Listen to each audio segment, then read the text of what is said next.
Il mio sogno più grande in questo momento? Essere qui con voi a parlare a Venezia e aver lavorato con Tilda Swinton per questo film. Come dare torto al grande maestro Pedro Almodóvar, Leone d'Oro alla carriera per la regia nel 2019, che ripensando al Covid e al rischio di qualche mese fa risponde così. Bueno, mi mayor ilusión es seguir vivo. Quello che mi illude di più è che vivo. La mia seconda è che vivo facendo cinema. La mia terza è essere qui a Venezia parlando con tutti voi.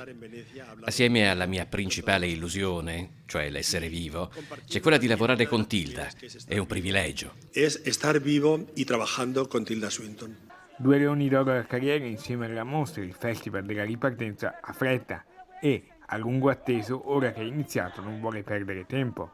Così subito 2 Leoni alla partenza con Tilda Swinton, premiata proprio nella serata inaugurale del festival. Nel film The Human Voice, Tilda Swinton è una bambola e parlano le illusioni. Lei dice di amare il cinema proprio perché è illusione. I suppose the illusion that I battle with is the illusion. Suppongo che l'illusione sia quella della comunicazione, che è possibile che sia interconnessa. Sono molto interessata al fatto delle interconnessioni non solo nella vita ma anche nell'arte. Questo è ciò che fa sì che io sia così devota all'arte e in particolare al cinema, perché il cinema dà il là all'interconnessione. Possiamo comprenderci l'uno con l'altro, proviamoci davvero a metterci nei panni dell'altro.